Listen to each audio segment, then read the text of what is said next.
हमें गैरों से कोई खतरा नहीं है, खतरा हमें अपनों से है, जो दोनों हाथों से भारत की जनता को लूट रहे हैं।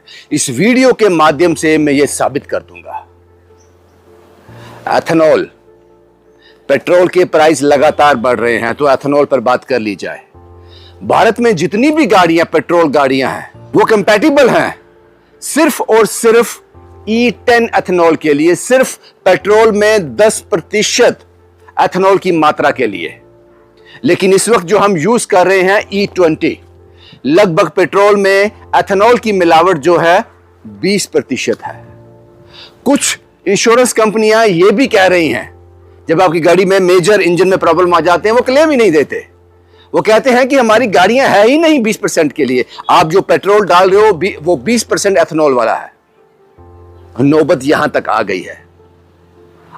एवरेज कम होगी गाड़ी की, गाड़ी में खराबी ज्यादा आ रही है, किससे पूछे, किससे सवाल करें? अब सवाल यह है कि एथेनॉल क्यों इंट्रोड्यूस किया गया। आपको याद होगा नितिन गडकरी साहब का, road and transport minister Nitin Gadkari साहब का वो बयान। हालांकि वो पेट्रोलियम मंत्री नहीं है, फिर भी वो इंटरेस्टेड थे एथेनॉल में, कि एथेनॉल आएगा, एथेनॉल ब्लेंड पेट्रोल बनेगा तो रेट जो है पेट्रोल जो है 25-30 रुपए लीटर हो जाएगा। याद होगा आपको वो स्टेटमेंट। वे झूठ बोलते हैं बड़े कॉन्फिडेंस के साथ, बड़े कॉन्फिडेंस के साथ झूठ बोलते हैं ये लोग। क्या पेट्रोल के प्राइस कम हुए? अब आपकी जानकारी के लिए बता दूं कि सरकार मूव कर रही है एथेनॉल की मात्रा 20% से बढ़ाकर 30 से 40% की तरफ। आपकी गाड़ियों के साथ क्या होगा? कोई फर्क नहीं पड़ेगा। पेट्रोल के रेट कम होंगे? नहीं। नितिन गडकरी साहब इसलिए इंटरेस्टेड थे एथेनॉल में क्योंकि उनके रिश्तेदार ये कंपनियां चलाते हैं जो एथेनॉल बनाते हैं।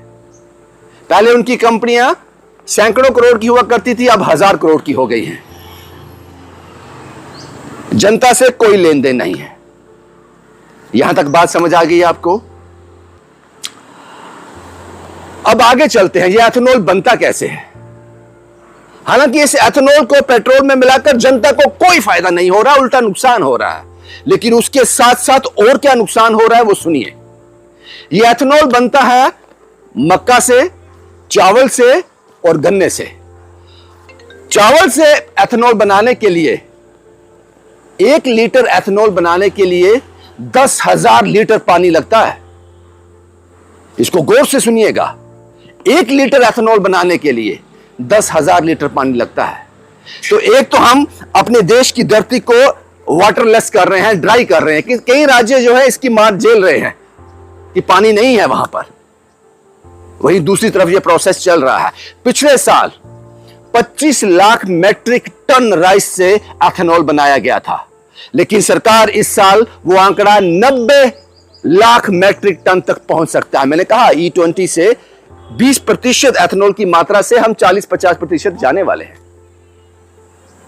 और इस एथेनॉल बनने के बाद जो 10,000 लीटर पानी वेस्ट हुआ, उसका जो वेस्ट निकलेगा पानी का, वो इतना खतरनाक होगा, वो आपकी जमीन को बंजर कर देगा। हम किस भारत का निर्माण कर रहे हैं? किस भारत का?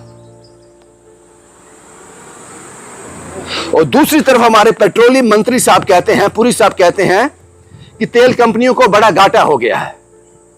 एक आंकड़ा और आपके साथ साझा करने जा रहा हूं। यह आंकड़ा मेरा नहीं है, यह आंकड़ा उन नेशनल चैनल का है जो एक 12 साल की लंबी नींद से हल्का हल्का मुर्शिद बाब से थोड़ी होश की तरफ आ रहे हैं। शायद इसलिए उनको होश आ रहा है, हल्का हल्का होश आ रहा है। उनको लगता है कि भारत तबाही की ओर ना चला जाए और इसमें हमारा योगदान काफी अहम होगा। वो आंकड़े आपके साथ साझे करने जा रहा हूं मैं, सुनिएगा ध्यान से। तेल कंपनियों का मुनाफा जनवरी से लेकर मार्च 2026, जनवरी, फरवरी, मार्च 3 महीनों का इंडियन ऑयल की बात की जाए, 11,377 करोड़ का मुनाफा हुआ है इंडियन ऑयल को। भारत पेट्रोलियम को 3,191 करोड़ का मुनाफा 3 महीनों में। हिंदुस्तान पेट्रोलियम को 4,901 करोड़ का मुनाफा। कुल मिलाकर जनवरी, फरवरी, मार्च 2026 इन 3 महीनों में 19,470 करोड़ का शुद्ध मुनाफा इन कंपनियों ने लिया है।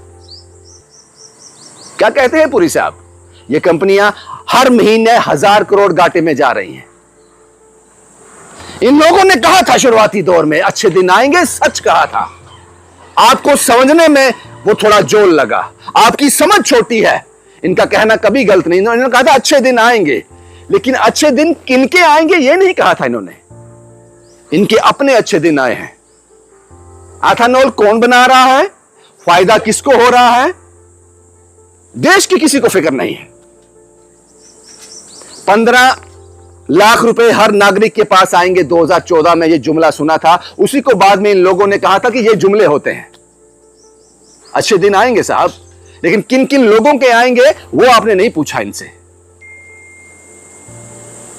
नेपाल की हालत देखी थी आपने? नेपाल में कहां तक हालात खराब हो गए थे। मेरा भारत उससे बचा रहे।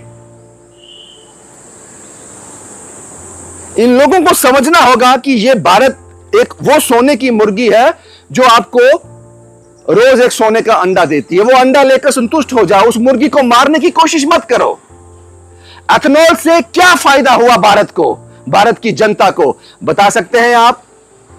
जितना तेल, क्रूड ऑयल आप बाहर से आयात कर रहे हैं, उसको रिफाइन कर उससे आधा आप वापस देशों को बेच रहे हैं। तेल कंपनियां उससे मुनाफा कमा रही हैं। ये तेल कंपनियां किन की हैं? एथेनॉल कौन बनाता है? अच्छे दिन उनके आए हैं।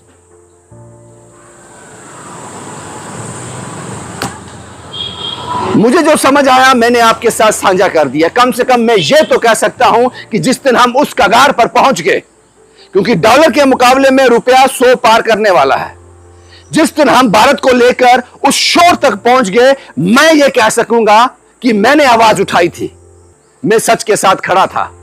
इसमें मेरा दोष नहीं है, मैं एक साइड हो जाऊंगा। शुभम कुमार के साथ Ravindra Singh, the state sentinel के लिए।